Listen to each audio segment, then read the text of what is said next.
পুরো ঢাকা বিশ্ববিদ্যালয় ক্যাম্পাস জুড়ে এক ধরনের থমথমে পরিবেশ। ঢাকা বিশ্ববিদ্যালয়ের বাইরে যদি বলি, সায়েন্স ল্যাব মোড়ে ব্যাপক সংঘর্ষ হয়েছে ছাত্রলীগ এবং কোটা বিরোধীদের মধ্যে। তবে ঢাকা বিশ্ববিদ্যালয় এই মুহূর্তে বেশ থমথমে একটি পরিবেশ। তেমন খুব গতকালের মতো যে ধাওয়া পাল্টা ধাওয়ার ঘটনা ঢাকা বিশ্ববিদ্যালয় ক্যাম্পাসের ভেতরে না হলেও কিন্তু ঢাকা বিশ্ববিদ্যালয়ের আশপাশের যে এলাকাগুলো সেখানে ঘটেছে। আন্দোলনের সাথে যারা যুক্ত রয়েছেন সে সমস্ত শিক্ষার্থীরা তারা এখানে অবস্থান নিয়ে রয়েছেন। আমাদের উপরে যাতে হামলা না হয় বা হামলা হলে আমরা যাতে নিজেদেরকে সেভ করতে পারি। আপনারা জেনে থাকবেন যে এখানে ক্যাম্পাসে বিভিন্ন দেশীয় অস্ত্রশস্ত্র নিয়ে বিভিন্ন গ্রুপ থেকে বিভিন্ন জায়গা থেকে এসে আমাদের উপর হামলা করা হচ্ছে। গতকালকের ঘটনা যেটা গতকালের ঘটনার পরেও আজকেও সেম ঘটনা হয়েছে।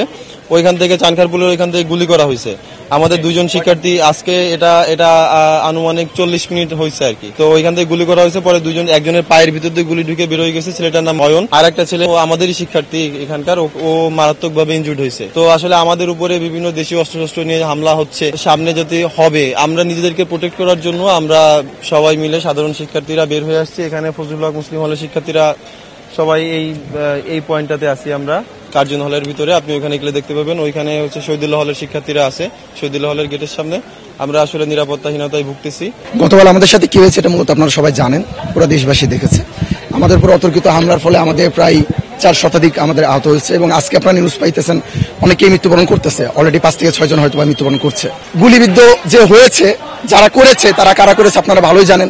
হয়তো বা সেটা ছাত্রলীগের অথবা পুলিশের, তাছাড়া অন্য কেউ হয়তো বা এখানে সাহস পাবে না। তো এটার জন্য আপনি আমাদের যে লাঠিসোঁটা দেখতেছেন এটা শুধুমাত্র আমাদের ডিফেন্সের একটা অবস্থানে আছি আমরা। এখন পর্যন্ত আমাদের উপর কোনো প্রকার আক্রমণ হয় নাই। তবে যদি আক্রমণ হওয়ার সম্ভাবনা প্রবল, সেক্ষেত্রে আমরা যেন আমাদের নিজেদেরকে বাঁচাতে পারি, শুধুমাত্র আমরা আমাদের আত্মরক্ষার্থে আমরা এখানে অবস্থান নিয়েছি।